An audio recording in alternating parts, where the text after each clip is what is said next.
Fala, abduzidos! Tudo bem com vocês? Eu sou o Marcos, sejam todos muito bem-vindos. Se você gosta de casos criminais e mistérios, já garante sua inscrição aqui no canal, porque tem uma leva de vídeos bem legais chegando por aí, hein? Acho que você não vai querer perder. Hoje, inclusive, trago um vídeo bem legal, no mínimo insólito. Quem me mandou foi meu amigo Flávio, lá do Espaço Obscuro. Eu achei massa pra caramba, então vou contar pra vocês. Trata-se da história de Janet De Palma, uma jovem de 16 anos que foi... Bom, aguenta aí que vocês vão entender. Mas para começar, já se ajeita, clica no like para não esquecer, isso me ajuda muito. E vamos aos fatos.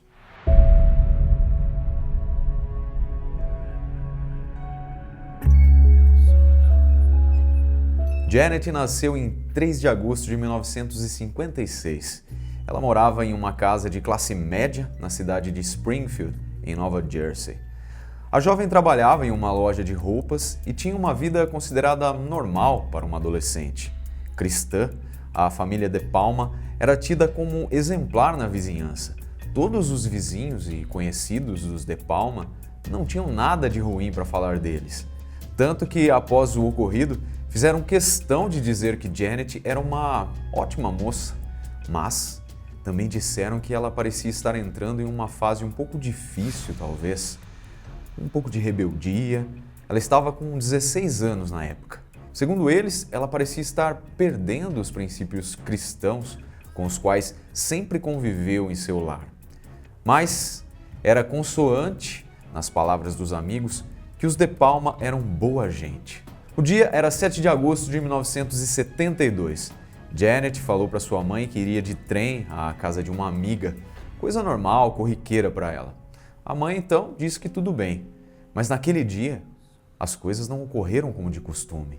A moça não chegou à casa da amiga e também não voltou para sua casa. Passado o horário em que Janet tinha o hábito ali de retornar, seus pais, já um tanto quanto aflitos por não conseguirem contato com ela e ela também não chegava, resolveram ir até uma delegacia para registrar um boletim de ocorrência, dando ciência às autoridades do desaparecimento da jovem. Bom, feito o BO, a polícia deu início aos trabalhos de investigação. Tudo foi feito logo que souberam do sumiço. Mas, apesar do empenho, nada foi encontrado. Eles não obtiveram sucesso ali naquelas primeiras investigações. Foi apenas no dia 19 de setembro, ou seja, mais de um mês depois do desaparecimento de Janet, que ela foi encontrada.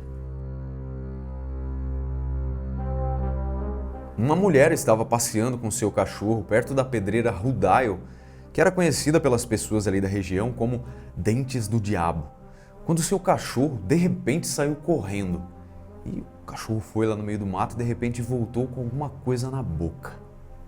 Era um antebraço já em estado de decomposição. Assustada, a mulher chamou imediatamente a polícia, que logo chegou ao local para começar a investigação. Com a clara evidência de que um corpo estava ali nas redondezas, a polícia, por meio de cães farejadores e já suspeitando que poderia ser Janet, deu início às buscas. Quando o corpo foi achado, as autoridades isolaram a área. A cena, à época, foi descrita da seguinte forma: era um corpo feminino, estava de bruços, com o braço esquerdo sob a cabeça, totalmente vestido, e em volta havia cruzes improvisadas e também grandes troncos de madeira que formavam o desenho de um caixão. No entanto, é bem importante dizer que durante os anos que se passaram, depois do caso, as informações referentes ao estado do corpo e do cenário naquele momento foram de alguma forma contaminadas e possivelmente, quem sabe, até modificadas. Portanto, é difícil dizer com precisão qual era mesmo ali a cena exata que foi vista naquele dia. O que se tem de oficial é que a identificação do cadáver confirmou que se tratava mesmo de Janet De Palma. E a posterior análise demonstrou ainda que ela já estava morta há 6 semanas, exatamente o tempo decorrido desde seu desaparecimento. Nesse momento, chegava ao fim o mistério do desaparecimento de Janet, mas se iniciava outro. Como ela havia morrido? E quais eram as circunstâncias? A história, a partir daqui, se torna cada vez mais insólita. O corpo de Janet passou por uma autópsia que não achou marcas de perfuração de facas ou balas. O legista definiu a causa da morte como estrangulamento, causa essa que também não tinha nenhum indício aparente.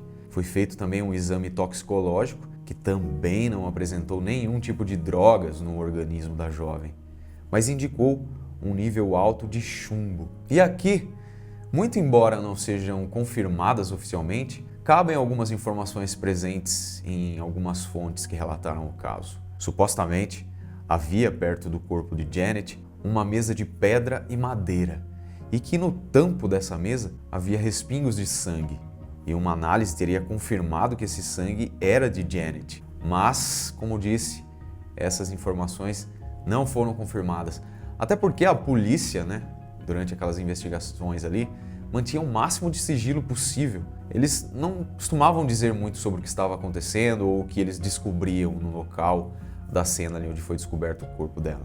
Apesar de inconclusivos, os exames periciais levavam a crer que um criminoso estava solto. Aquilo parecia um ritual. A polícia de Springfield trabalhou principalmente a partir de denúncias e possíveis pistas para encontrar o possível assassino. O início da investigação foi todo através de um homem que morava em um acampamento na floresta próximo da Pedreira, a Dentes do Diabo, e que era conhecido pelas pessoas como Red. Esse tal Red desapareceu logo depois que o corpo de De Palma foi encontrado. Porém, tempos depois, a promotoria decidiu que o homem não tinha nenhuma ligação ali com a morte da jovem, já que ele tinha um álibi para o dia em que a Janet desapareceu. Depois disso, a busca pelo culpado se perdeu em meio a muitas especulações, pistas falsas, depoimentos inconsistentes da família, amigos, conhecidos e, principalmente, pelo crescente pânico satânico que devastou a vida dos norte-americanos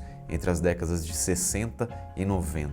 Diante desse cenário nada consistente, por assim dizer, além do corpo, o tempo foi passando e o caso ia esfriando cada vez mais. A família, é claro, cada vez mais sofrendo com a falta de uma resolução e até com as teorias que foram criadas para tentar explicar a morte da jovem Janet. Disseram, por exemplo, que Janet teve uma overdose naquela noite, mas com o exame toxicológico dando negativo, aquilo era improvável. Chegaram a dizer que ela poderia ter incitado uma pessoa e causado o próprio assassinato, talvez não correspondido o flerte de algum homem ou algo do tipo. Enfim, queriam colocar a culpa na vítima. Oficialmente, como vimos, não tinha nada conclusivo, somente hipótese e circulação de notícias e boatos levianos. Ou, como dizemos atualmente, o negócio era lotado de fake news. E isso, claro, só aumentava a dor e a angústia da família de Janet. Era só tristeza e incerteza. Devido à divulgação das histórias sobre como estava a cena do crime, a população e os jornais logo começaram a encarar o crime como resultado de um ritual de bruxas. Um jornal nova-iorquino chamado Star Ledger fez matérias com títulos que indicavam que a jovem teria sido vítima de um ritual de bruxaria. Todos acreditavam que esse não era apenas um caso comum de assassinato. Muito foi se falando sobre feitiçaria, adoração satânica e até sacrifício humano.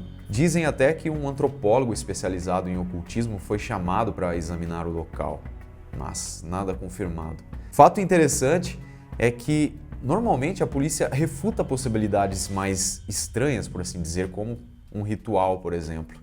Mas, nesse caso específico, a polícia estava desempenhando exatamente essa hipótese. Feitiçaria não era exatamente algo estranho na área de Springfield, que possuía uma longa e documentada história de acontecimentos estranhos, muitos até do período colonial. Entrevistas conduzidas com moradores revelaram que algumas pessoas na cidade tinham de fato ligação com o ocultismo, adoração ao diabo e que praticavam diferentes modalidades de feitiçaria. Há inclusive uma antiga lenda local que menciona um incidente no qual 13 bruxas teriam sido mortas e enterradas após uma histeria motivada pelo desaparecimento de crianças. Isso teria acontecido lá no final do século XVI. Não há elementos históricos, no entanto, comprovando esses acontecimentos, que sem dúvida, dada a sua natureza, deveria ter algum documento que comprove. Mas nunca se sabe, Fato é que muitos historiadores consideram o incidente um boato que, ao longo dos séculos, se tornou real aos olhos de muitas pessoas. Mesmo assim, histórias como essa ajudaram a população a acreditar mais ainda que a região era um berço de bruxaria. A história de sacrifício se fixou muito na mente dos moradores, mas nada mais além disso foi descoberto. A polícia jamais explicou de fato o que aconteceu com Janet naquela manhã de 7 de agosto de 1972. Alguns acontecimentos de anos depois deram a entender que as autoridades não queriam que o caso fosse resolvido. Ed Salzano tinha só 10 anos de idade quando a jovem morreu. Ele se tornou advogado e tinha como objetivo resolver esse mistério, mas encontrou inúmeras dificuldades porque a promotoria do condado de Union não queria que ele tivesse acesso aos arquivos da investigação. 30 anos depois do crime, a revista Vard NJ fez uma ampla investigação do caso. Contratou detetives para avaliar o crime, mas também encontrou inúmeras dificuldades, um tanto quanto estranhas para prosseguir com a investigação. A polícia local, só para vocês terem uma ideia, disse que os arquivos e evidências tinham sido destruídos durante a enchente do furacão Floyd de 1999. Mas já antes disso, o laudo da autópsia de Janet havia desaparecido de sua pasta. Tudo isso era suspeito, já que outros arquivos que eram guardados no mesmo local na época da enchente não sofreram dano algum. Outro fato em comum foi que as tentativas de entrevistar pessoas consultadas na época foram em vão. Pessoas que décadas atrás estavam dispostas, querendo falar sobre o assunto, não estavam mais interessadas em falar. Parece que a população estava com medo de falar sobre o caso. Ninguém queria cooperar com a investigação da revista. E os que falaram apenas repetiram as mesmas coisas que já haviam sido publicadas décadas atrás. E mesmo assim, pediram para que seus nomes fossem omitidos. Além disso, o próprio departamento de polícia de Springfield não estava nem um pouco a fim de ajudar os investigadores da revista, mesmo com as coisas mais banais. Algo que ficou bem claro foi que grande parte das pessoas ainda acreditava que a morte da jovem Janet foi causada por algum tipo de culto e que a polícia realizou uma investigação desleixada com a intenção de encobrir alguma coisa.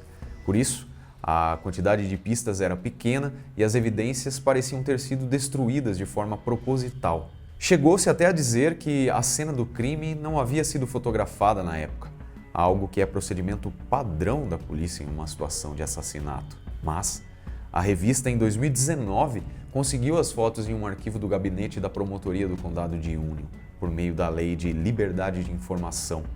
Inclusive, a revista Vard NJ expôs que não havia nada de oculto envolvendo o corpo da jovem e que a coisa mais semelhante a uma cruz eram os galhos ali das árvores secas que estavam perto. Será então que toda essa história de morte por ritual e ocultismo foi inventada pelas próprias autoridades? Uma coisa é certa, uma jovem de 16 anos foi morta por alguém e inúmeras pessoas parecem não ter se importado muito em descobrir por quem e por qual motivo. Afinal de contas, por que as autoridades locais parecem ter sempre dificultado as coisas e mentido quando se tratava de tentar resolver a morte de Janet De Palma? Por que eles querem tanto manter a história dessa jovem enterrada? Será que não tinham meios para descobrir? Ou a descoberta do autor poderia causar algum tipo de problema? Ela pode realmente ter sido vítima de um ritual? Pode ter sido assassinada e a cena sido montada para confundir a investigação? Enfim, há de fato algumas hipóteses. Você tem alguma? Compartilhe a sua investigação com a gente. O melhor Poirot eu vou fixar aí nos comentários, combinado? Bom, galera, esse foi o vídeo de hoje. Espero que vocês tenham gostado. Não esquece o like para contribuir aqui com o canal. Compartilhe esse vídeo aqui. Isso é super importante para ajudar aqui no engajamento do canal. Sempre levar nosso conteúdo para mais e mais pessoas. Posso contar com a ajuda de vocês? Maravilha! Muito obrigado por assistir e até o próximo vídeo.